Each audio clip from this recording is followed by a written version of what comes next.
నమస్తే, నేను మధు. జగన్మోహన్ రెడ్డి కేసీఆర్ మధ్య హాట్లైన్ పాలిటిక్స్ జరుగుతున్నాయా? మరి రానున్న రోజుల్లో నీటి వివాదాన్ని వాళ్ళు బేస్ చేసుకొని ఎటువంటి రాజకీయాలు చేయబోతున్నారు? ఈ రోజు మనం తెలుసుకుందాం. ప్రస్తుతం మనతో పాటు ఉన్నారు సీనియర్ జర్నలిస్ట్ సిఎస్ రావు గారు. వారిని అడిగి మరిన్ని విషయాలను తెలుసుకుందాం. నమస్కారం సార్. సార్, జగన్మోహన్ రెడ్డి కేసీఆర్ గారు ఇద్దరు ఒకటే అని కూడా అందరికీ తెలుసు. ఇద్దరి ప్లాన్లు కానీ మైండ్ సెట్ కానీ ఒకటేలా ఉంటుంది. కానీ ఫ్యూచర్ లో నీటిని అంటే ఈ జల రవాణా ఇవన్నీ ఉన్నాయి కదా సార్, తెలంగాణకి ఆంధ్రాకి మధ్య గొడవ. సో దీన్ని వేస్ట్ చేసుకొని వాళ్ళు రాజకీయాలు చేసే అవకాశాలు ఉన్నాయంటారా? ఇప్పుడు ప్రతిపక్షాలు అనేది నిర్మాణాత్మకమైనటువంటి పాత్ర పోషించాలి. అవును.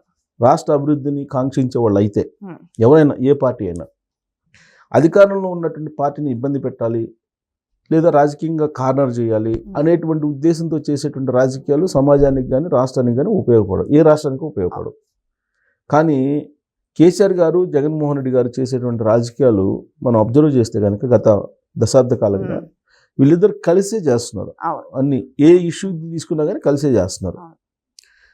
ఈ మధ్యకాలంలో కేసీఆర్ గారు తెలంగాణకి అన్యాయం జరుగుతుంది నీటి వాటాల విషయంలో, నేను జనం మధ్యకి రావాలి అని చెప్పేసి ఆయన ఒక నిర్ణయం తీసుకున్నారు. ఆ మేరకు ప్రకటన కూడా చేస్తారు. ఎప్పుడు వస్తారో తెలియదు, వస్తారు. అదే సమయంలో అక్కడ జగన్మోహన్ రెడ్డి గారు అక్కడ పోతిరెడ్డి పార్టీ గురించి మాట్లాడారు. అక్కడ రాయలసీమ కృష్ణా నీళ్ళు రాకుండా చేస్తున్నాడు చంద్రబాబు నాయుడు గారు అని చెప్పి ఆయన చేశారు. ఇక్కడ రేవంత్ రెడ్డి గారు మధ్యలో నేనే పోతిరెడ్డి పార్టీని ఆపించాను చంద్రబాబు నాయుడు గారితో మాట్లాడని ఈయన అన్నాడు. ఆయన యాంగిల్ అయింది పాలిటిక్స్లో. కేసీఆర్ గారు ఏంటి, కృష్ణా వాటర్ని మనకు రానియకుండా చేస్తున్నారు, అడ్డుపడుతున్నాడు చంద్రబాబు నాయుడు గారు. చంద్రబాబు నాయుడు గారును రేవంత్ రెడ్డి గారు ఇద్దరు కలిసి తెలంగాణని ఎడారిగా మార్చేస్తున్నారని ఈయన అంటారు. వీళ్ళ పేపర్లో ఏం రాస్తారు, వీళ్ళు వాళ్ళ సొంత పేపర్లో ఉన్నాయి కదా బీఆర్ఎస్ పార్టీలో, వాళ్ళేమో తెలంగాణకి అన్యాయం జరిగిపోతుందని చెప్పి రాస్తారు. ఇక్కడ ఉండేటువంటి సాక్షి పేపర్ కూడా తెలంగాణకి అన్యాయం జరుగుతుందని రాస్తారు. విచిత్రమైన పరిణామం. అక్కడికి పోయేటప్పటికి ఆంధ్రాకి అన్యాయం జరుగుతుందని రాస్తారు సాక్షిలో. ఆంధ్రాకి అన్యాయం జరుగుతుందని చెప్పి రాస్తారు. సో ఇక్కడ నీళ్లు నిధులు నియామకాలు ఈ మూడు కాన్సెప్ట్ తోటి కేసీఆర్ గారు ముఖ్యమంత్రి అయ్యారు. సెంటిమెంట్ని రైజ్ చేశారు. ఆంధ్ర సెంటిమెంట్ని రైజ్ చేసి విషం నింపారు. ఒక 2 తరాలకు సరిపడా విషం సమాజంలోకి వెళ్ళిపోయింది అది. కానీ ఆంధ్ర వాళ్ళు కన్నా కూడా ఇవాళ హైదరాబాద్లో మార్వాడీలు ఉన్నారు. మార్వాడీలు క్యాప్చర్ అయిపోయింది. నార్త్ వాళ్ళు హ్యాండ్ ఓవర్ చేసుకున్నారండి. ఒక రకంగా చెప్పాలంటే తెలంగాణని రాబోయే రోజుల్లో ఇంకా క్యాప్చర్ చేస్తారు. అది చెప్పరు వాస్తవం. ఆంధ్ర వాళ్ళు దోపిడీ చేసుకున్నారు, ఆంధ్ర వాళ్ళు నీటి దోపిడీ చేస్తున్నారు, ఇదే చెప్తారు. ఎందుకు? ఓటు బ్యాంక్ రాజకీయం కోసం. వాస్తవం అది కాదుగా. నీటి దోపిడీ ఎక్కడ చేసుకున్నారు? ఇప్పుడు రాష్ట్రాలు విడగొట్టినప్పుడు కృష్ణా జలాలు ఇన్ని తెలంగాణకి, ఆంధ్రప్రదేశ్కి ఇన్ని అనేది చాలా క్లియర్గా ఉంది. దాని మీద ట్రిబ్యునల్స్ ఉన్నాయి. సుప్రీంకోర్టుకి వెళ్ళారు, న్యాయ పోరాటాలు చేస్తున్నారు. ఇంకా ఏం చేస్తారు పాలకులు ఎవరైనా సరే. పోనీ కేసీఆర్ గారు 23 దాకా ఉన్నారు కదా, 23 దాకా ఉన్నటువంటి కేసీఆర్ ఏ వాటా తీసుకున్నారు, ఇది ఇప్పుడు కూడా అదే వాటానే కదా కృష్ణా జలాలకు సంబంధించి. కొత్తగా అయితే రావు కదా. ఆ రోజు అధికారంలో ఉన్నప్పుడు ఆయన అక్కడికి పోయారు, రాయలసీమ వెళ్ళారు, రోజా గారి దగ్గరికి వెళ్ళారు. రోజా గారి దగ్గరికి వెళ్ళి నేను రాయలసీమను రత్నాలసీమగా మారుస్తానని చెప్పారు. నేను కృష్ణా వాటర్ ఇస్తానని చెప్పారు. పోతిరెడ్డిపాడు హెడ్ రెగ్యులేటరీ సంబంధించి కానీ ఇవన్నీ కూడా అప్పుడే జరిగిన పనులు. ఆ తర్వాత 2022లోనే దానికి గ్రీన్ ట్రిబ్యునల్ అనుమతి ఇవ్వలేదు, ఆపేశారు పనులు. ఇప్పుడు కొత్తగా చంద్రబాబు నాయుడు గారు వచ్చి ఎక్కడ ఆపారు? లేదు కదా, ఆపలేదు కదా. ఇవన్నీ ఆన్ రికార్డు. కానీ ఇప్పుడేంది అక్కడ మల్లన్న అక్కడేమో గోదావరి జలాల్ని చంద్రబాబు నాయుడు గారు కృష్ణాలో కలుపుకుంటున్నారు కాబట్టి ఆ వాటా కృష్ణా జలాలు మాకు ఇవ్వాలి అని అంటారు. ఇదొక లాజిక్. విచిత్రం ఏంటంటే గోదావరి జలాల్ని కృష్ణాలో కలుపుతున్నారు, పట్టిసీమ ద్వారా డైవర్షన్ చేస్తున్నారు. రేపు రాబోయే రోజుల్లో వచ్చే సంవత్సరం మొదటి దశ పూర్తి అవుతుంది పోలవరం. ఆ పోలవరం నీళ్ళు కుడికాలం నుంచి కృష్ణాలోకి కలుపుకుంటారు. కలుపుకొని ప్రకాశం బ్యారేజ్ దగ్గర నుంచి అక్కడ కింది భూములకి ఇస్తారు. సో గోదావరి జలాల్ని మీరు వాడుకుంటున్నారు కాబట్టి ఆ వాట ఏదైతే ఉందో ఇది మాకు కృష్ణా జలాలను ఇచ్చేసేయండి శ్రీశైలం నుంచి అంటారు. ఆంధ్రప్రదేశ్ ఏమంటుంది, సముద్రంలో కలిసిపోయే నీళ్ళు కదా మేము వాడుకుంటుంది, మీకు వాటా ఎలా వస్తుందని చెప్పి ఆంధ్రప్రదేశ్ అంటుంది. సో ఇది వాస్తవం. కానీ దీన్ని ఏమంటారు, ఇక్కడ పాలకులు ఏం చెప్తారు, కేసీఆర్ గారు వీళ్ళు చంద్రబాబు నాయుడు గారు వాటర్ దోచేసుకుంటున్నారు, మన వాటరు ఇక్కడ రేవంత్ రెడ్డి గారు అడగట్లేదు అందుకే దోచేసుకుంటున్నారు అని చెప్పి మొదలు పెడతారు కేసీఆర్ గారు. మన ఎన్ని పాలమూరు రంగారెడ్డి ఇవన్నీ మూతపడితే మన కృష్ణా వాటర్ రాదు, ఎడారి అయిపోద్ది అని చెప్పి మొదలు పెడతాడు రాజకీయంగా.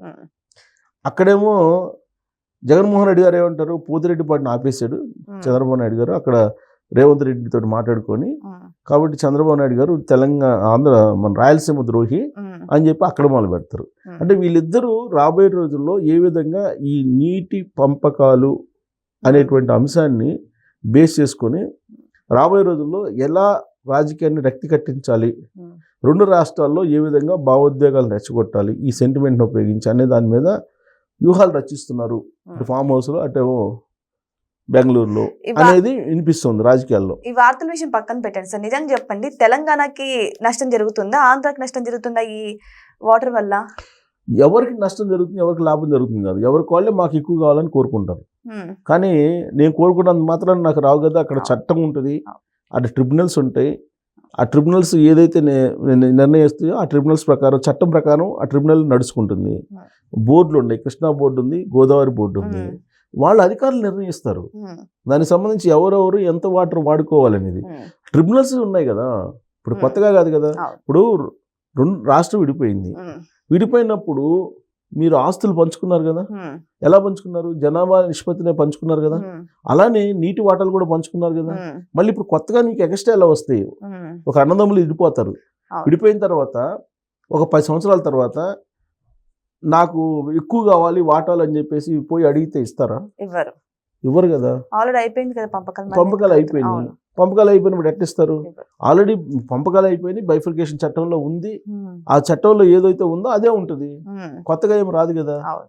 అది రాదని తెలుసు, కానీ రాజకీయంగా దీన్ని ఒక అస్త్రంగా ఉపయోగించుకోవాలి.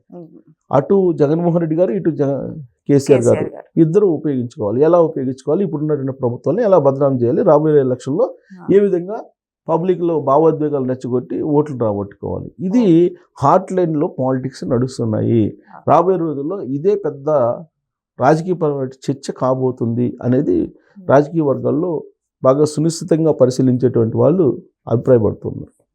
కానీ సార్ ఇక్కడ చూస్తే జలాల విషయంలో వీళ్ళు ఇట్లా లేవనెత్తుతున్నారు బాగా, మరి ప్రజలు కూడా యాంటీ అయిపోతారంటారా ఇవన్నీ నమ్మేసి? ప్రజలు అవుతారు కదా. ఇప్పుడు కేసీఆర్ గారు మరి 10 సంవత్సరాల పాటు ముఖ్యమంత్రి ఉన్నారు, అంతకుముందు 10 సంవత్సరాల పాటు ఉద్యమం చేశారంటే భావోద్వేగాలతోటే కదా. అవును, లేదంటే వాస్తవాలు ఏంటి, ఆంధ్ర వాళ్ళు దోచుకున్నారు అని అన్నారు. ఏ ఆంధ్ర వాళ్ళు దోచుకున్నారంటే గుప్పిడి మంది ఆంధ్ర వాళ్ళు అన్నారు. గుప్పిడి మంది ఆంధ్ర వాళ్ళు ఎక్కడున్నారంటే ఇప్పుడు కేసీఆర్ దగ్గరే కాంట్రాక్టులు చేసుకుంటున్నారు హ్యాపీగా. మరి ఆంధ్ర వాళ్ళతో కలిసి వ్యాపారాలు చేసుకుంటున్నారు కదా. నిజంగా మీరు ఆంధ్ర వాళ్ళు దోపిడీ చేస్తున్నారు అనుకుంటే ఆ గుప్పిడి మందిని దూరంగా పెట్టాలి. ఆ గుప్పిడి మందితో రాజకీయాలు చేస్తున్నారు కదా మీరు, ఆ గుప్పిడి మందితో కలిసి వ్యాపారాలు చేసుకుంటున్నారు కదా, ఆ గుప్పిడి మందిని నమ్ముకున్నారు కదా మీరు. మరి పబ్లిక్ని మోసం చేసినట్టే కదా, సమాజాన్ని తప్పుదోవ పట్టించినట్టే కదా. ఇప్పుడు నల్లమల సాగర్ నుంచి గోదావరి జలాన్ని నేను తీసుకెళ్తాను రాయలసీమకి అని చెప్పంటున్నారు చంద్రబాబు గారు. నల్లమల సాగర్ ఎక్కడిది? సముద్రానికి వెళ్ళిపోయేటువంటి నీళ్ళని నేను డైవర్షన్ చేసుకుంటాను అన్నారు. ఆ డైవర్షన్ చేసుకునే నీళ్ళు నాకు వాటర్ రావాలి, పై భాగాన కృష్ణాలో వాటర్ గోదావరి జలాలు తీసుకెళ్తున్నాను కాబట్టి నాకు కృష్ణాలో వాటర్ రావాలని అంటే అది ఎలా సిడబ్ల్యూసీ ఒప్పుకుంటుందా? వాటరు సెంట్రల్ వాటర్ కమిషన్ ఉంటుంది కదా, దానికి ఒక సిస్టమ్ ఉంటుంది, సెంట్రల్ వాటర్ కమిషన్ ఉంటుంది, ట్రిబ్యునల్స్ ఉంటాయి, చట్టాలు ఉంటాయి, ఇవన్నీ ఉంటాయి. ఇవన్నీ కాకుండా ఏది జరగదని తెలుసు, వాళ్ళకి స్పష్టంగా తెలుసు, అందరికీ తెలుసు. కేసీఆర్ గారికి తెలుసు, రేవంత్ రెడ్డి గారికి తెలుసు, చంద్రబాబు గారికి తెలుసు, జగన్మోహన్ రెడ్డి గారికి తెలుసు. కానీ పబ్లిక్ని కన్ఫ్యూజ్ చేయాలి. రెండే మార్గాలు రాజకీయాల్లో, ఒకటి కన్విన్స్ చేయటం, రెండు కన్ఫ్యూజ్ చేయటం. కన్విన్స్ చేయటం అనేది టఫ్, పబ్లిక్ని అందరినీ కన్విన్స్ చేయటం అనేది అంత ఈజీ కాదు. సో కన్ఫ్యూజ్ చేయటం అనేది ఈజీ, ఆ మార్గాన్ని ఎంచుకుంటున్నారు. అది రాష్ట్రాలకు మంచిది కాదు, సమాజానికి మంచిది కాదు. సో ఏదేమైనా సరే అటు జగన్మోహన్ రెడ్డి ఇటు కేసీఆర్ ఇద్దరు కలిసి జల వివాదాన్ని తారాస్థాయి తీసుకెళ్తే మరి ఎటువంటి రచ్చ జరుగుతుందో, ప్రజల మధ్య ఎటువంటి కన్ఫ్యూజన్ ఏర్పడుతుందో, ఈ యొక్క వివాదం మరి ఏ స్థాయికి చేరుతుందో వెయిట్ చేసి చూద్దాం. Thank you so much.